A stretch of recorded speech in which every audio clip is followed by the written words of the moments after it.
syndrome, and here we have all the links. Definition.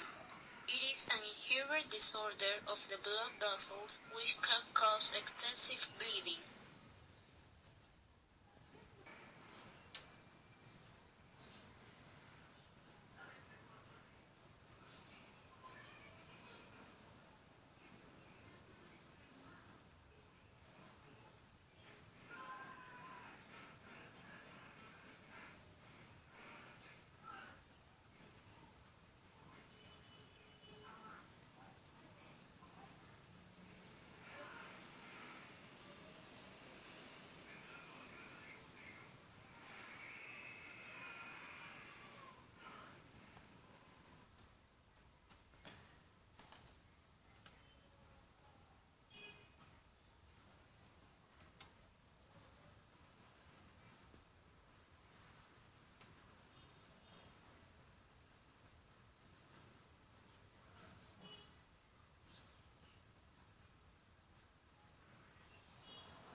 Application in medicine.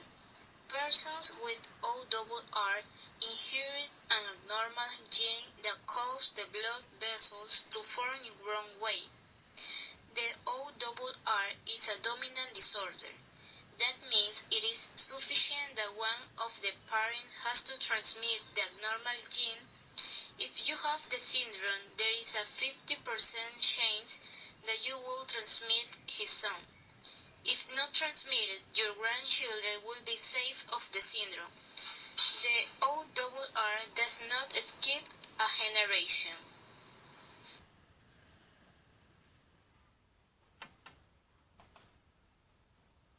Hereditary hemorrhagic telangiectasia, HHT, is a rare condition with cutaneous telangiectasia and angiectasias potentially involving the entire gastrointestinal GI tract, like these gastric angiectasias, seen at capsule endoscopy. In HHT, these angiectasias often have an arborization.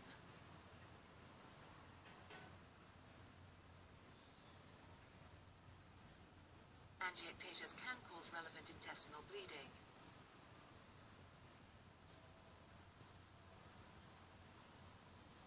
In this case, multiple angiectasias are seen in each small bowel segment. Localization trace on the left shows mid-jejunum.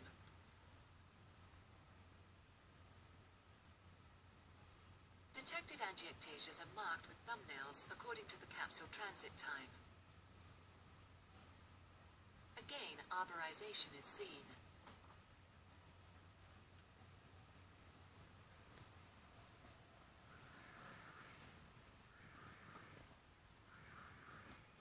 This enlarged image shows multiple lesions in a short segment.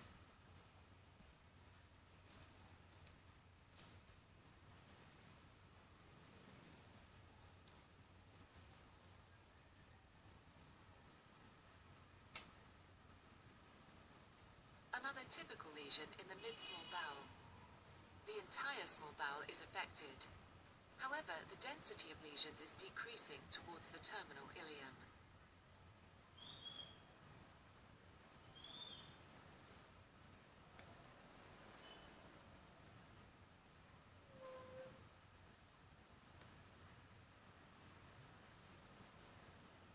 Push enteroscopy confirms multiple angiectasias found at capsule endoscopy.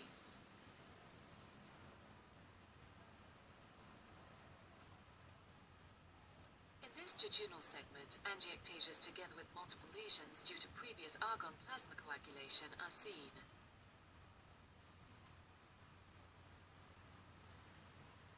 Mucosa is still vulnerable with fresh bleeding. Capsule endoscopy shows white lesions on the red angiectasias after ABC and deep ulcers.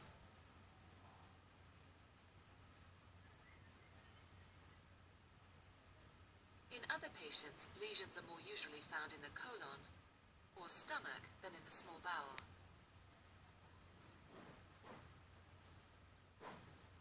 Others have more predominant skin involvement.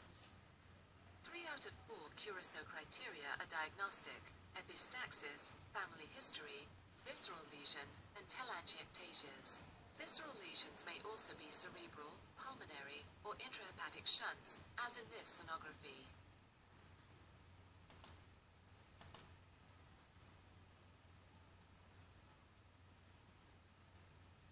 Pros.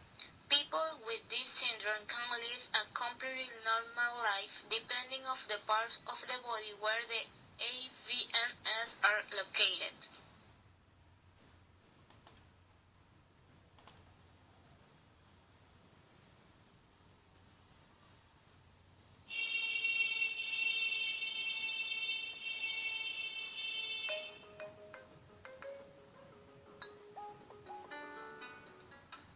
Stacy Cooper and several members of her family, including daughter Cheyenne, share a genetic condition called HHT. Symptoms include severe, uncontrollable nosebleeds. My nose will bleed sometimes a couple times a day, and I've gotten used to just going through a roll of toilet paper usually. My friend was trying to help me, but it didn't work. It was everywhere. The bathroom was all bloody. It was gross. HHT stands for a really long phrase. It's hereditary hemorrhagic telangiectasia. And HHT is a genetic disorder where these patients have abnormal development of some of their blood vessels. Rather than feathering down into small capillaries, some of the blood vessels in HHT patients don't narrow, like diverting off a freeway abruptly onto a neighborhood street. The junctions are fragile and they can bleed. Doctors don't know what it is, and that's frightening because a lot of people with HHT end up in the emergency rooms and they think it's just a bloody nose and they treat the bloody nose, not realizing that if you have a bleed in your brain, you die. Stacy and Cheyenne have come to UCLA's HHT Center of Excellence, one of only 10 in the country. Doctors and staff here specialize in the diagnosis and treatment of the disease. Cheyenne is getting an MRI to see if some of those abnormal blood vessels have also developed in her brain. The real danger is not just in this bleeding that they can see on a day-to-day basis, but a lot of patients don't even realize that they have these abnormal connections elsewhere in their body as well, and so they can have connections inside their lungs or inside their brain and put them at very high risk for strokes, brain abscess, hemorrhage, really horrible complications that can even be life-threatening. It will take about 10 seconds, okay? Okay. The significance of having a center of excellence at UCLA is when you take your child in, or as an adult you have these nosebleeds, you don't know what to do, now you have a place to go. You have a treatment center that knows everything there is to know about HHT. Cheyenne's brain scan is normal, but a specially created HHT echo bubble test at UCLA detects evidence of the condition in her lungs. So when you come to a center of excellence like UCLA, you come and see one of our physicians like myself, and basically I'll be a primary care doctor for their HHT, so I can see the patient, determine what tests need to be done, and refer them to the specialists that are here within UCLA that are all very experienced with HHT. If necessary, doctors can now often use radiation or advanced minimally invasive techniques through the blood vessels themselves in a catheterization lab like this one to seal off the dangerous blood vessels with tiny coils or even a high-tech glue. Now that Cheyenne knows, we can make sure that we follow her through her life with HHT. And then, of course, she has a 50% chance of passing it to her children. Dr. McWilliams will monitor Stacy's family. Laser treatments have already reduced their nosebleeds and greatly improved their lives. I was able to get my nose cauterized a couple times, and it helps a lot. We want to be somewhere where they know exactly what HHT means and what that means for our family. It's very important.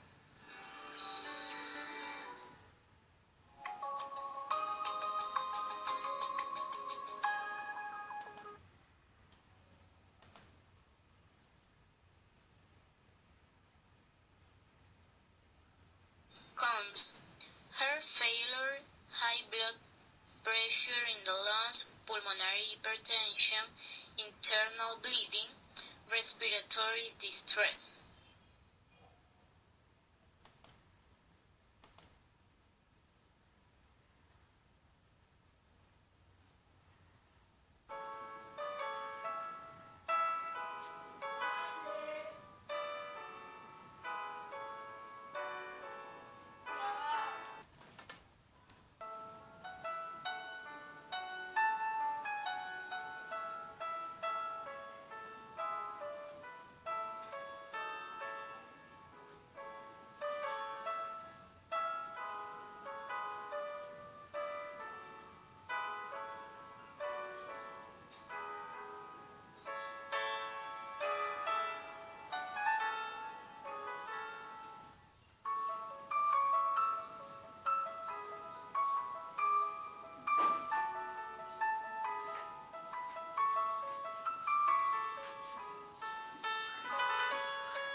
As a kid, I always had nosebleeds, sometimes twice a day.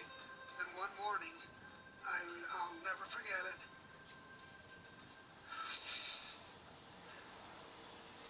I got a call from my daughter, Amy, saying that Grace was very, very sick at home and I needed to come home right now.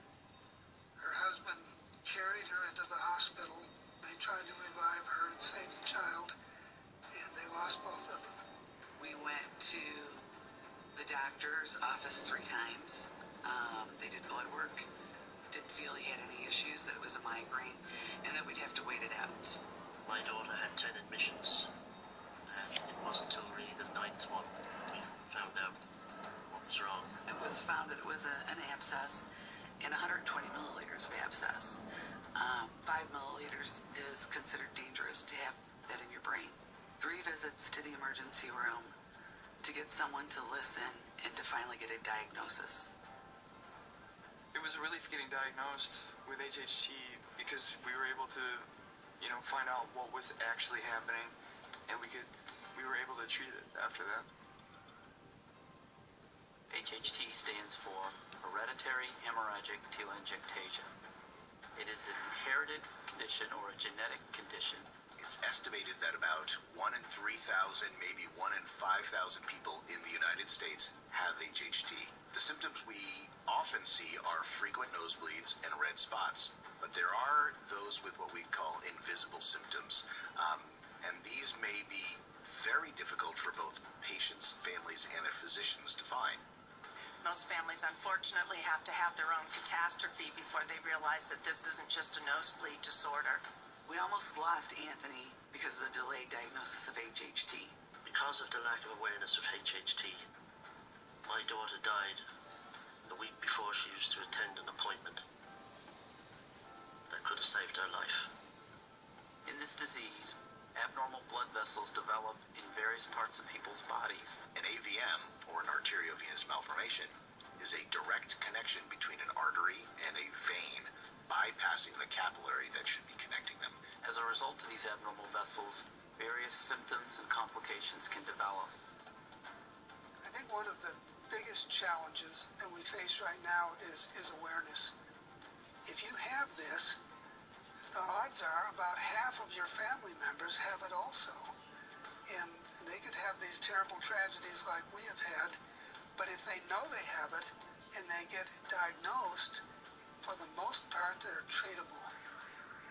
Up to 90% of people in our country are unaware of the diagnosis of HHT, even though they have it. Everybody needs to be tested with HHT. The reason for this is because AVMs can be present at birth. I've actually had a 3-week-old patient have a stroke.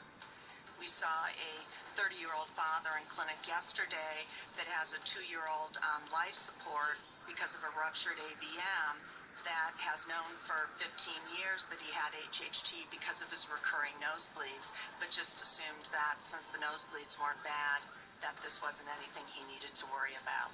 When HHT is suspected, a series of tests are necessary to first make a diagnosis and secondly to understand the full scope of HHT's impact in an individual. We recommend that every baby born to a mom or dad with HHT be tested right at birth for HHT. We know too many babies in HHT families that have a brain bleed from an AVM in the brain long before they have a nosebleed. It surprises me that HHT is not even mentioned in some medical textbooks.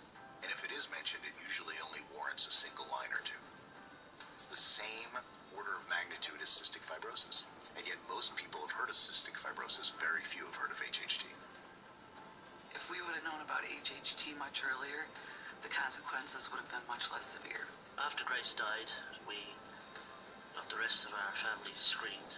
The youngest, Julia, presented very, very ill, and she was rushed to hospital where the doctors knew about HHT,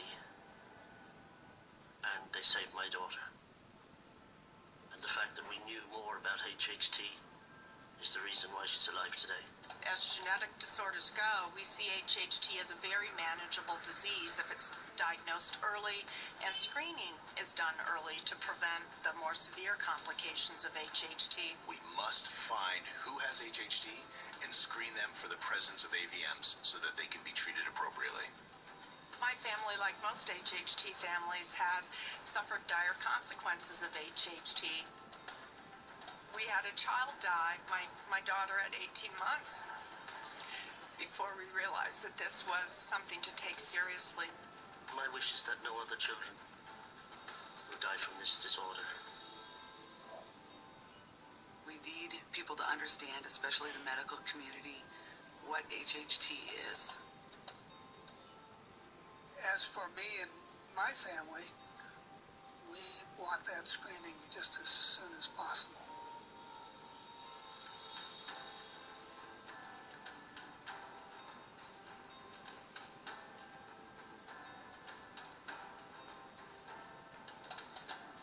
My daughter Grace died in my arms,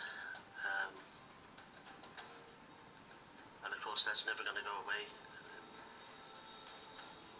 and she could have been saved. That's the terrible part.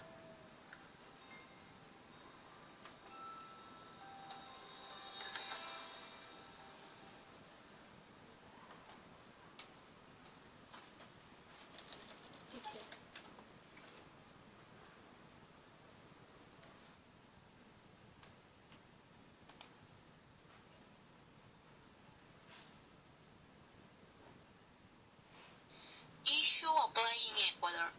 In Ecuador, they have already served cases of patients with Osler Rendu syndrome who were treated in Emergency Metropolitan Hospital of Quito.